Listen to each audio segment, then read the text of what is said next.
Saudara, mengapa Joko Widodo sampai menduga ada agenda politik di balik isu ijazah dan pemakzulan putranya Gibran Rakabuming? Kita ulas bersama sejumlah narasumber. Ada juru bicara Partai Solidaritas Indonesia, Beni Papa. Selamat pagi, Mas Beni.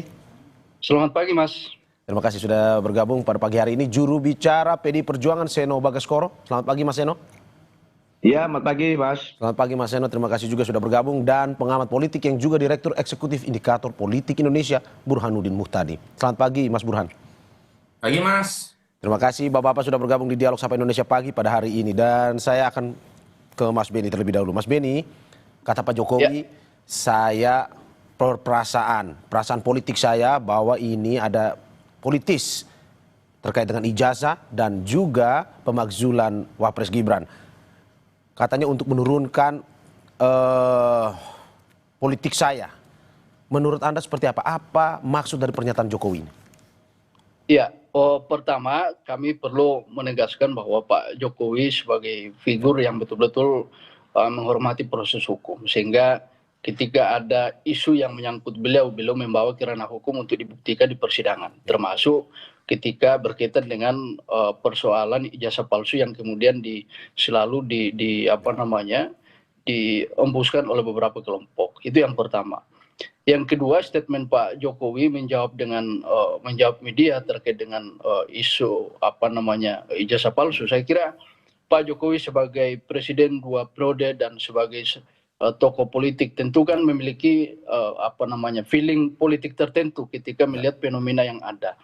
Dan respon Pak Jokowi terhadap persoalan tuduhan ijazah palsu yang menyangkut dengan beliau yang hari ini selalu marak oleh beberapa kelompok, saya kira ini kan berdasarkan informasi-informasi yang beliau terima. Jadi tidak mungkin Pak Jokowi menyampaikan itu serta-merta dan tidak ada informasi yang valid yang kemudian sampai ke beliau. Beliau adalah mantan presiden, seorang tokoh bangsa yang tentu memiliki saluran-saluran informasi yang bisa dipercaya dan kredibilitas.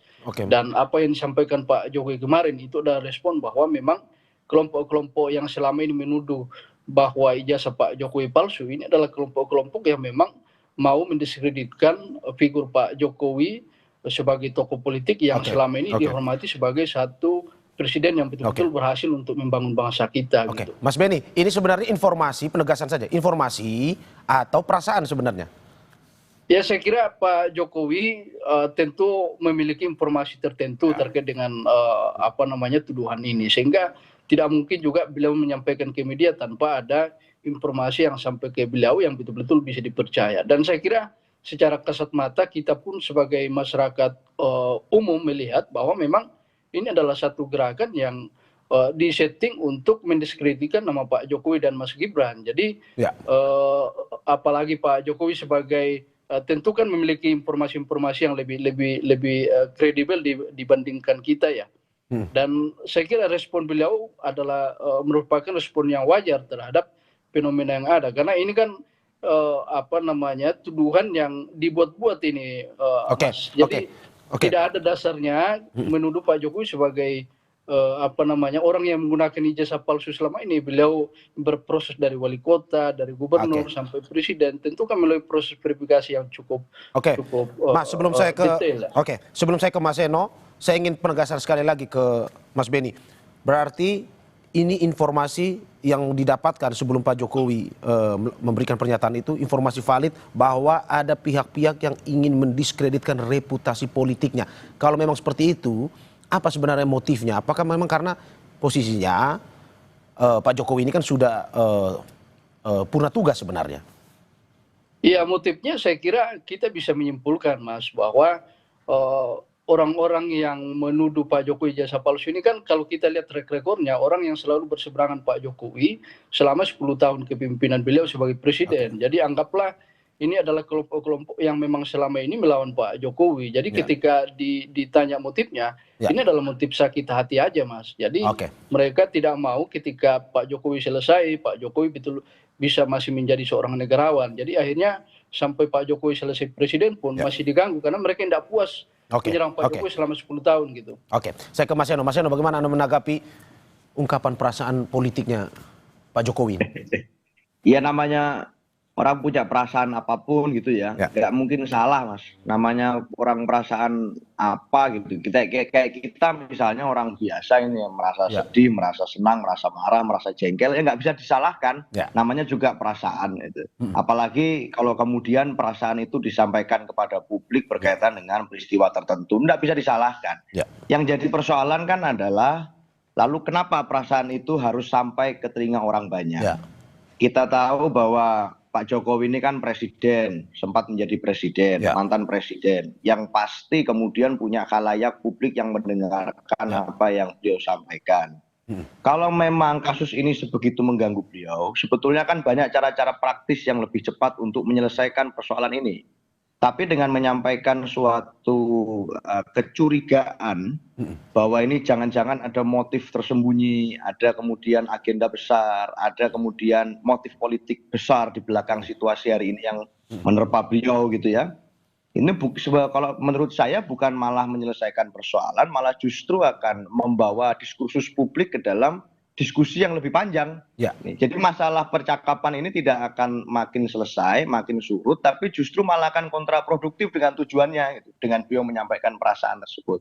Jadi kalau saya sih, saya merasa namanya seorang tokoh politik, Pak Jokowi ini kan tokoh politik, politisi yang kemudian berasal dari keluarga politik. Sekarang keluarga beliau ini keluarga politik. Beliau mantan presiden selama lebih dari 20 tahun menggunakan atau menerima manfaat dari partai politik menjabat di dalam jabatan publik. Kemudian putra beliau yang satu adalah wakil presiden aktif, yang satu adalah ketua umum partai politik, maka beliau adalah politisi di dalam keluarga politik. Nah, di dalam spektrum dan situasi politik, saya rasa kan bukan hal yang aneh dan hal yang baru kalau kemudian para politisi ini menerima isu-isu politik. Nah, kalau kemudian serangan politik ini dikomodifikasi gitu ya, kemudian direspon terus-menerus gitu ya. Saya selama mempelajari komunikasi politik, mempelajari ilmu politik selama ini, yang saya tangkap malah justru isu itu tidak semakin kecil, tapi akan malah semakin diperbesar. Gitu. Nah, oleh karena itu tentu kalau memang prinsipnya adalah ingin menyelesaikan masalah ini, dengan menyampaikan yang disampaikan oleh beliau kemarin bahwa ada motif konspirasi besar, agenda besar di balik situasi ini, malah justru tidak mengecilkan masalah, malah akan membuat kompas seperti hari ini kita malah ngomongin tentang ini, orang malah akan berasumsi tentang ini, sehingga saya rasa ini tidak menyelesaikan persoalan. Kalau memang tujuannya adalah menuntaskan diskusi dan gosip di tengah publik. Tapi Mas Eno, tapi kan untuk politisi besar seperti yang kata Mas Arya Bima, tidak hanya Pak Jokowi, tetapi juga ada Ibu Mega bahkan, terus juga ada Pak Prabowo juga. Itu juga memang mendapatkan, ya kita bisa bilang mungkin serangan-serangan politik juga seperti ini. Menurut Anda, apakah ini salah disampaikan ke publik bahwa ya saya ada serangan dan ini ada orang-orang yang mendiskreditkan reputasi politik saya? Bukankah memang sebenarnya itu lumrah saja? Itu yang saya sampaikan tadi, bahwa nggak bisa disalahkan siapapun kemudian punya perasaan terganggu, punya perasaan seperti apa, nggak bisa disalahkan. Tetapi tentu di dalam komunikasi politik saya rasa menjadi penting kan untuk mempertimbangkan apa yang menjadi efek dan implikasi dari ungkapan perasaan seseorang. Apalagi beliau ini seorang politisi yang sudah sangat lama berkiprah di dalam dunia politik, pasti sudah punya hitung-hitungan dan kalkulasi. Jika menyampaikan A kepada publik, kira-kira responnya nanti akan seperti apa. Jika menyampaikan B akan seperti apa. Nah, di dalam isu ini kan rasa-rasanya kan percakapan ini terus muncul karena beliau menyampaikan terus nih perasaan-perasaan beliau ini berkaitan dengan isu ini. Nah, pemimpin lain, tokoh-tokoh politik lain apakah tidak mengalami situasi yang sama, diserang dari berbagai sisi gitu ya, meskipun tidak selalu adalah soal isu yang sama itu. Tapi di berbagai situasi yang berbeda, konteks yang berbeda kan juga mengalami itu. Nah, tetapi saya rasa kalau kami di PDI Perjuangan, kita dibiasakan untuk kecenderungannya adalah kepada pelembagaan institusi. Sehingga setiap persoalan, setiap kemudian masalah yang datang kepada figur maupun kepada organisasi, diselesaikan dalam mekanisme institusi. Gitu. Nah, kami dalam prinsip ini hari ini melihat bahwa misalnya di dalam PDI Perjuangan, ajaran Bung Karno, pemikiran Ibu Ketua Umum itu dimasukkan di dalam konteks institusi. Jadi nggak menyelesaikan masalahnya secara baper, Mas, tetapi dalam konteks bagaimana program-program itu bisa tersistem. Jadi agak berbeda ini cara pandangnya. Kalau berarti Mas Eno mau bilang kalau Pak Jokowi masih di PDIP nggak mungkin ngomong seperti ini ya? Ya itu nggak tahu, kita kan nggak bisa merancang masa lalu atau masa depan. Oke, saya ke Mas Burhan. Mas Burhan, Iya. bagaimana melihat tadi kalau kata Mas Eno ada hitung-hitungannya kalau Pak Jokowi ngomong seperti ini. Seperti apa menurut Anda? Ya, pertama Ya. saya setuju ya bahwa sebaiknya sebagai negarawan beliau membatasi untuk tidak bicara urusan politik praktis ke publik. Ya. Dan memang kalau dilihat dari substansi apa yang Pak Jokowi sampaikan, mungkin ada benarnya.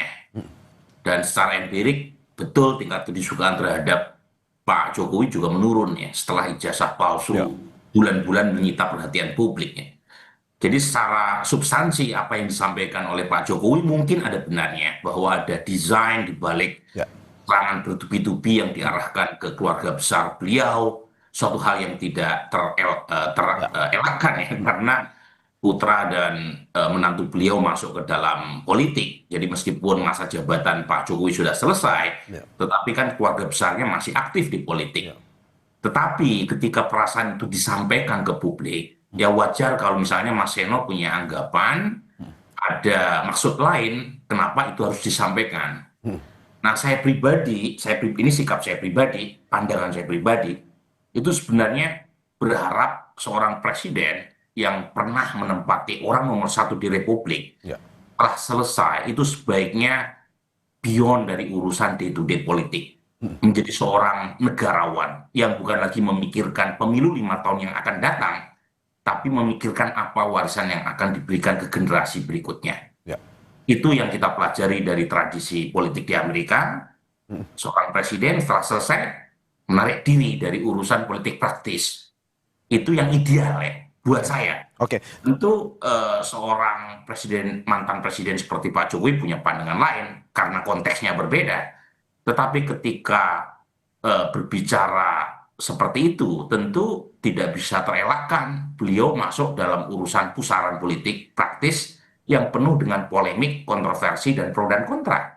Oke. Jadi, Apakah menurut Anda ini karena Pak Jokowi gimana? sudah merasa gerah, akhirnya harus mengungkapkan seperti ini, atau sebenarnya bagaimana? Ya bisa saja. Lagi-lagi soal tafsir politik kita tidak tahu ya. Kita Ya. tidak bisa menilai apa yang batin. Tapi yang terlihat memang yang terlihat dalam pengertian muncul statement itu kita bisa menduga, kita bisa berspekulasi bahwa serangan itu sampai pada titik di mana Pak Jokowi tidak bisa menghandle-nya lagi, menghandle dalam pengertian tidak bisa menyembunyikan lagi untuk tidak mengeluarkan statement ke publik. Suatu hal yang menurut saya agak berbeda. Jadi 10 tahun Pak Jokowi berada di puncak kekuasaan, itu relatif beliau sangat pandai dalam menyembunyikan perasaan, dalam menyembunyikan statement ya. Jadi sangat pintar untuk tidak mengeluarkan perasaan ke publik ya. Tetapi sepertinya isu ijazah palsu ini begitu kuat ya, membuat Pak Jokowi akhirnya harus mengeluarkan statement semacam. Oke, Mas Burhan, sebelum saya ke Mas Beni, saya ingin penegasan. Anda tadi bilang bahwa Pak Jokowi pintar selama menduduki jabatan sebagai presiden, gubernur itu dalam mengolah kata, mengolah kalimat. Menurut Anda, dengan pernyataan yang eksplisit seperti ini, yang jarang sebenarnya dilakukan oleh Pak Jokowi, apakah memang betul karena dia merasa terganggu, ataukah mungkin karena Anda bilang pintar tadi, ada tujuan lain sebenarnya? Tujuan politis juga? Iya, lagi-lagi kita jawabannya tidak bisa either or ya. Jangan-jangan dua-duanya benar. Satu sisi memang ada ketergantungan karena isu ijazah ini betul-betul membetot perhatian publik dan menguras perasaan. Tapi saat yang sama juga ada tujuan lain. Karena ketika itu disampaikan ke publik bagi seorang politisi yang sudah sangat matang dan punya jam terbang panjang seperti Pak Jokowi, pasti ada kalkulasi politik. Nah, kalkulasi politiknya bisa ditujukan kepada elit politik, ya. Yang kedua ditujukan kepada pendukungnya, kepada publik secara umum. Ya, jadi lagi-lagi kita tidak bisa memilah mana A, mana B. Dua-duanya bisa saja. Oke. Saya ke Mas Beni. Mas Beni, bagaimana Anda melihat bahwa kalkulasi politiknya sebenarnya ini tidak perlu disampaikan ke publik karena ada implikasinya, ada akibatnya ke publik. Tetapi di satu sisi juga ya sebagai seorang politisi Pak Jokowi juga merasa seperti itu. Menurut Anda seperti apa? Tapi jangan dijawab dulu karena kita saksikan usai jeda.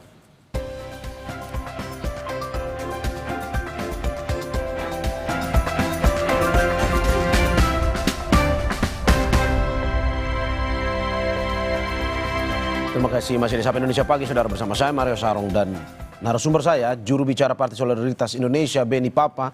Selain itu juga ada juru bicara PD Perjuangan Seno Bagaskoro dan pengamat politik yang juga Direktur Eksekutif Indikator Politik Indonesia Burhanuddin Muhtadi. Saya ke Mas Beni lagi.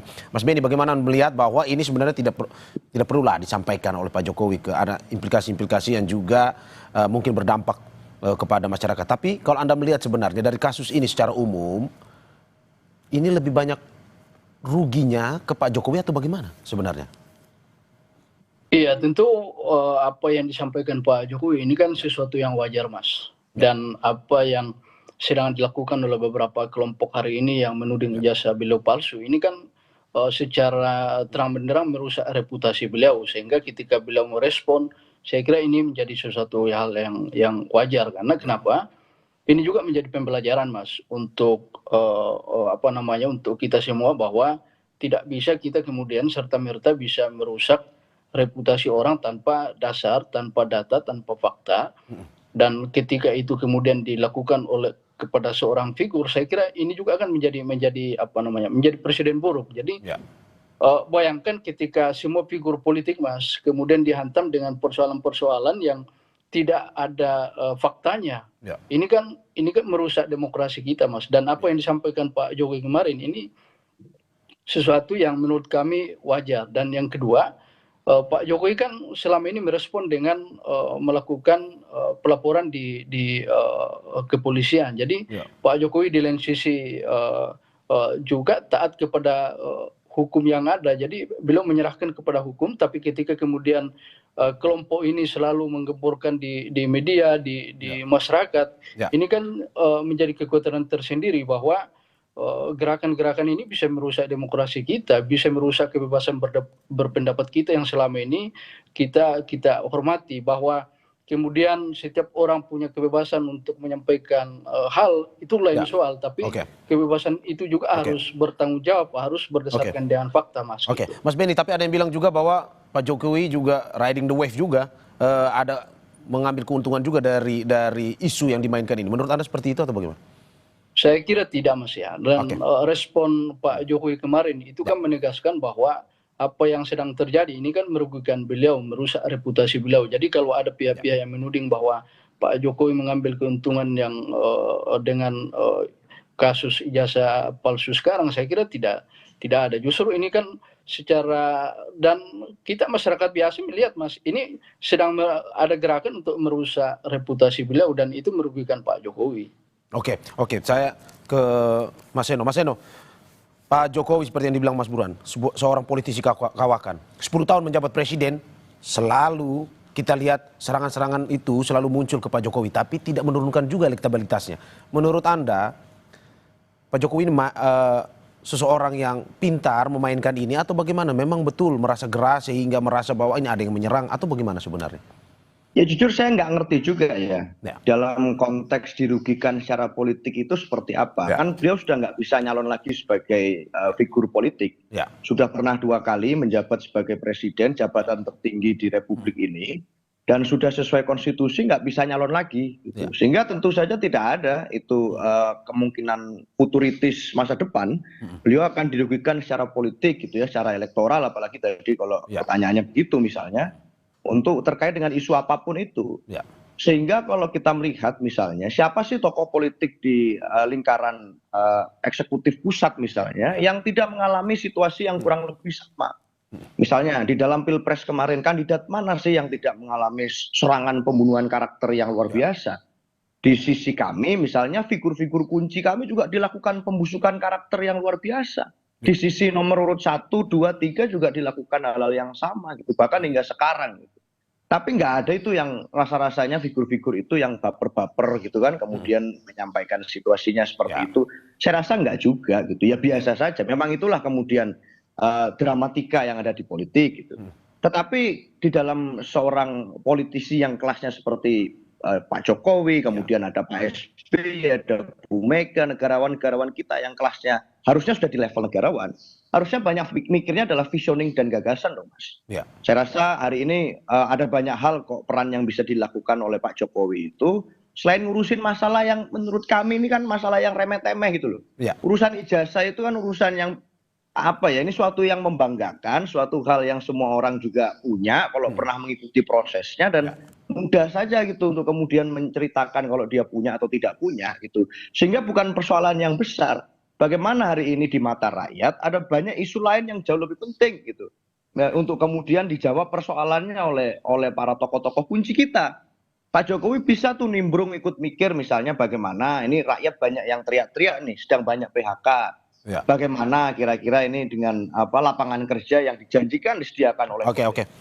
Dan lain sebagainya. Banyak isu-isu kemudian yang butuh kemudian dijawab oleh masyarakat daripada rakyat disuruh ikut mikirin pemimpinnya. Kan malah kasihan double nih. Rakyat setiap hari ke harinya sudah pusing mikirin bagaimana kehidupannya. Ini masih disuruh mikirin soal urusan personal dan pribadi pemimpinnya. Saya rasa ini akan semakin kasihan masyarakat kita kalau begitu. Saya rasa itu, Mas. Oke, kalau dari PDIP berarti lebih ingin ini selesai dengan cara Pak Jokowi menunjukkan ijazahnya atau Roy Suryo CS sudah selesai laporan-laporannya? Ya, kami itu nggak ada kepentingan politik apapun kok soal isu ini sebenarnya prinsipnya gitu ya. Sehingga apapun itu buat kami ada banyak cara untuk Pak Jokowi itu bisa kemudian menunjukkan cara yang lebih elegan dan lebih praktis bagi beliau sendiri bahkan. Dan bagi masyarakat Indonesia secara luas gitu ya, agar persoalan ini cepat selesai. Tapi kalau beliau justru malah ingin menikmati situasi diskursus ini dengan saling jawab jinawab gitu ya, balas membalas respon komentar seperti ini, ya silahkan saja, nggak ada masalah dan nggak ada rugi dan nggak ada untungnya buat kami, biasa saja buat kami. Itu, Mas. Oke, saya ke Mas Burhan. Mas Burhan, bagaimana Anda melihat begini? Ini terkait untung ruginya. Ini kalau dalam kasus ijazah dan juga pemakzulan ataupun kasus politik yang menimpa Pak Jokowi ini, menurut Anda lebih untung Roy Suryo CS-nya menimba dari popularitas dari kasus ini, ataukah Pak Jokowi sendiri walaupun diserang tapi bisa untung juga? Saya mungkin tidak menjawab pertanyaan Mas Mario secara langsung ya, tapi ada 2 poin yang ingin saya katakan ya. Poin pertama, Pak Jokowi itu satu-satunya presiden pasca reformasi yang setelah tidak lagi menjabat tidak punya partai. Jadi umumnya presiden-presiden kita itu setelah selesai masa tugasnya itu terafiliasi dengan partai politik. Jadi ada proteksi politik yang kuat. Pak Jokowi tidak, karena dipecat sama Mas Seno. jadi yang pertama itu. Jadi artinya karena tidak punya proteksi politik dari institusi bernama partai politik, maka Pak Jokowi mengandalkan popularitas publik. Sesuatu yang selama 2 periode beliau menjadi presiden, itu menjadi kekuatan personalnya, bahwa dia dicintai oleh publik. Jadi meskipun dia tidak bisa maju lagi 5 tahun yang akan datang, tetapi sumber daya kekuatan utama Pak Jokowi adalah reputasi politik, popularitas publik. Ini yang tercederah ini sejak beberapa bulan terakhir ya, terutama ya, karena dulu pernah muncul juga gugatan terkait dengan ijazah palsu. 2019 ya. Tapi belakangan makin kenceng kan. Dan itu memang menurunkan tingkat kedisukaan Pak Jokowi cukup tajam. Oke. Jadi itu poin pertama saya. Menurunkan ya, berarti memang rugi untuk Pak Jokowi ya sebenarnya. Iya betul, jadi kan kalau misalnya tingkat kedisukaan turun akibat ijazah palsu, meskipun saya sendiri masih belum yakin ya, saya sih tidak teryakinkan dengan bukti-bukti yang dibawa Roy Suryo, tetapi secara umum kan ada dampak negatif terhadap reputasi popularitas Pak Jokowi. Dan karena popularitasnya menurun ya, itu otomatis beliau tidak lagi bisa bergantung pada apa yang selama ini menjadi kekuatan Pak Jokowi, yaitu popularitas tadi, kan menurun. Ya, itu satu. Yang kedua, bagaimanapun ada keluarga besar beliau yang masih aktif di jabatan publik. Ya. Nah, misalnya Mas Gibran. Mas Gibran wakil presiden, dan tentu sebagai wakil presiden namanya dalam survei-survei pasti masuk sebagai calon pemimpin nasional 5 tahun yang akan datang. Nah, tentu punya impact nih. Apalagi muncul juga kan gugatan berkaitan dengan isu pemakzulan. Sesuatu hal yang sebenarnya lagi-lagi dalam politik biasa. Kita dulu zaman Pak SBY, Pak Budiono juga seringkali Ya. diuarkan untuk dimakzulkan ketika isu skandal Senturi muncul. Ya. Kemudian zaman Gus Dur dan seterusnya. Tapi lagi-lagi isu itu kan tidak serta-merta datang, pasti ada konteks politiknya. Ya. Makanya secara substansi saya bisa mengerti apa yang disampaikan oleh Pak Jokowi ya, bahwa apa yang disampaikan kemarin itu ada benarnya. Ya.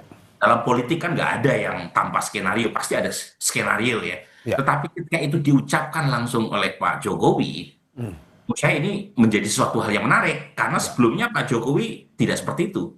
Ya. Tapi ada perhitungan kalkulasi politik, ya.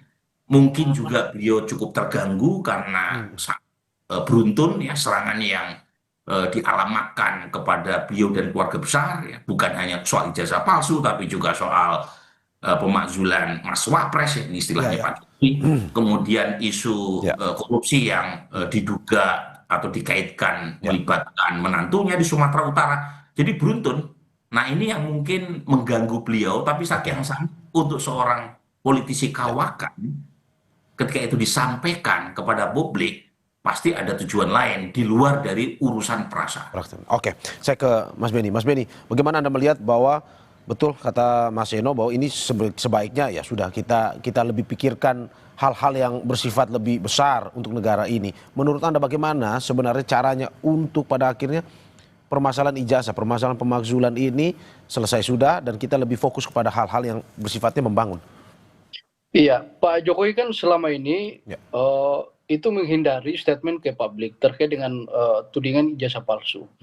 Jadi apa yang disampaikan Mas Seno tadi bahwa ini hal yang kecil yang yang seharusnya tidak direspon, saya kira Pak Jokowi sudah melakukan itu selama ini terkait dengan tudingan ijazah palsu. Tapi ketika kemudian ini kemudian semakin isunya semakin membesar dan kita melihat bahwa memang ada desain tertentu, maka ketika Pak Jokowi merespon ini adalah sesuatu yang wajar yang seharusnya dilakukan oleh Pak Jokowi. Karena kenapa?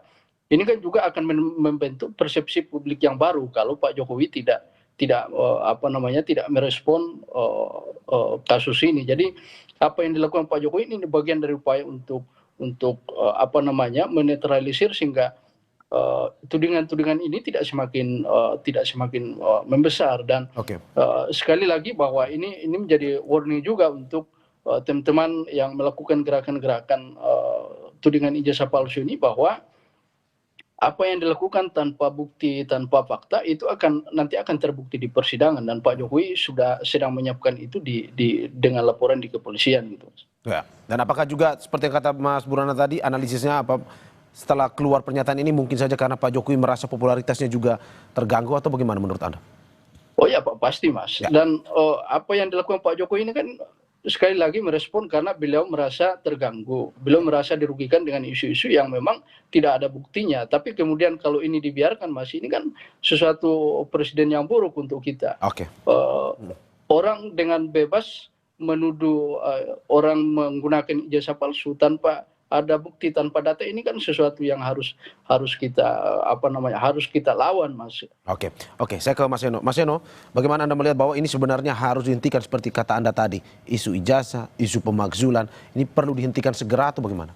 Dan bagaimana caranya? Maksud saya begini loh, kalau memang Pak Jokowi merasa terganggu dengan situasi itu, ini cara menjawab atau cara menuntaskan persoalannya kan ada banyak opsi itu Mas, yang bisa lebih praktis, lebih efektif gitu ya. Ini kan ngeri juga kita, ampun juga kita. Urusan ijazah ini kan sebenarnya simpel sekali. Tinggal kalau misalnya orang lain ya, saya nggak meminta Pak Jokowi atau siapapun melakukan hal yang sama. Saya misalnya ditanya, mana Mas KTP-nya Mas Eno, saya tunjukkan aja KTP saya. Karena memang saya punya, prosesnya saya ikut bikin, mekanisme prosedurnya saya punya. Dan saya nggak melakukan kejahatan apapun dalam proses itu. Itu bukan hal yang susah gitu loh untuk melakukan itu. Ini akan menjawab persoalan selesai. Finish, case close gitu. Tapi ini kan jadi panjang, jadi lama, jadi membesar, seakan-akan sesuatu yang gawat. Ini jadi aneh juga di logika saya gitu ya, yang cenderung selama ini sebenarnya nggak terlalu suka mengikuti proses kasus ini gitu ya. Tapi buat saya jadi aneh gitu. Kenapa kok persoalan yang simple, persoalan yang bukan persoalan yang sangat rumit untuk dipecahkan, perlu waktu berbulan-bulan dan seakan-akan jadi masalah yang gawat dan serius itu untuk bangsa dan negara ini gitu. Seakan-akan ini kita akan membuka kotak Pandora gitu. Kalau kemudian nih persoalan ini nanti diungkap ke publik gitu. Ya buat saya ini keanehan gitu Mas. Buat saya juga bukan suatu hal. Oke, begitu juga dengan isu pemakzulan harus dihentikan juga biar tidak berlarut-larut Mas. Atau gimana? Itu kan prosedur yang berbeda lagi. Ada ada aspirasi yang masuk dan ini sesuai, semua orang punya hak dan tanggung jawab konstitusionalnya. Kita menghormati itu. Silahkan itu kemudian apapun ya menjadi bagian dari aspirasi orang yang untuk menyampaikan. Tetapi soal isu ijazah ini itu kan suatu hal yang harusnya bisa diselesaikan cepat. Tapi kenapa kok sampai sekarang masih nggak beres-beres, malah jadi gosip yang semakin menguat gitu. Malah jadi seakan-akan bergulir terus gitu. Nah ini kan menimbulkan awalnya publik yang nggak tertarik ngikutin jadi curiga. Publik yang awalnya curiga makin negatif thinking ini. Nggak kemudian selesai masalahnya. Sehingga buat saya ada banyak fokus lain yang harusnya kita bicarakan. Kalau soal ini saja nggak selesai, ya kasihan banget rakyat Indonesia. Maka kita akan tertarik kepada urusan skandal ini, urusan dugaan skandal ini gitu ya. Sampai yang urusan lain-lain masyarakat jadi nggak merasakan, nggak membahas lagi. Nah buat saya yang bisa menyelesaikan ini, itu ya harusnya kebesaran dan kenegarawan Pak Jokowi. Sebagai yang hari ini sedang banyak orang sedang menyarankan atau menyasarkan tuduhan. Sebagai negarawan beliau harusnya punya dan tahu caranya untuk menyelesaikan persoalan ini dengan elegan, dengan baik, sehingga nggak kemudian seperti ini. Gitu. Karena dengan cara beliau menyampaikan seperti itu justru kontraproduktif dengan tujuan ingin menyelesaikan gosip atau tuduhan atau apapun namanya persoalan dengan ijazah beliau. Ini justru kontraproduktif. Itu Mas. Kontraproduktif. Kita ke Mas Burhan. Mas Burhan, bagaimana Anda melihat ini? Ini kontraproduktif kalau kata Mas Eno. Pun juga kata Mas Beni tadi ya ini merugikan juga. Bagaimana harusnya permasalahan-permasalahan ini segera diselesaikan dan kita lebih fokus kepada permasalahan yang membangun bangsa ini sebenarnya. Iya, memang cara menyelesaikannya tidak mudah ya. Bahkan kalau kita merujuk pada kasus Obama, Obama pernah digugat akte kelahirannya karena dianggap tidak layak maju sebagai calon presiden karena tidak lahir di tanah Amerika. Salah satu penggugatnya namanya Donald Trump, dan akhirnya Obama mengeluarkan birth certificate-nya. Tetapi apakah pembenci Obama serta-merta menghentikan tuduhannya? Ternyata enggak juga. Masih terus-menerus muncul. Tetapi paling tidak ketika Obama menunjukkan birth certificate-nya itu publik yang berada di tengah kan melihat keseriusan Obama untuk menyelesaikan dugaan berkaitan dengan status kelahirannya. Nah, poin saya begini, memang tidak serta-merta ketika Pak Jokowi menunjukkan akte kelahirannya, kemudian mereka yang menggugat bukan akte kelahirannya, ijazahnya, itu tidak serta-merta mereka yang anti Pak Jokowi misalnya, itu kemudian menghentikan semacam tuduhannya bahwa Pak Jokowi selama ini memakai ijazah palsu untuk masuk sebagai pejabat publik, tapi mungkin paling tidak membantu untuk menurunkan tensi. Karena terus terang, saya satu frekuensi nih sama kedua narasumber, bahwa ini isu yang terlalu banyak menyita perhatian kita, sehingga agenda kebangsaan kita yang konkret, yang teknokratik, itu nggak kita bahas, luput dari pembahasan Mas Mario di Kompas. Contoh nih ya, pertumbuhan ekonomi kita itu dikoreksi sama lembaga-lembaga terkemuka di dunia dari 5,1% menjadi 4,7%. Padahal target pertumbuhan Pak Prabowo itu 8%. Ini 5% aja nggak nyampe. Isu-isu substantif jadi lewat ya Mas ya. Rupiah juga merosot 10%. Indeks IHSG turun 20%. Tenaga kerja kita yang kena PHK sampai Kementerian Tenaga Kerja nggak berani tuh merilis data yang sebenarnya.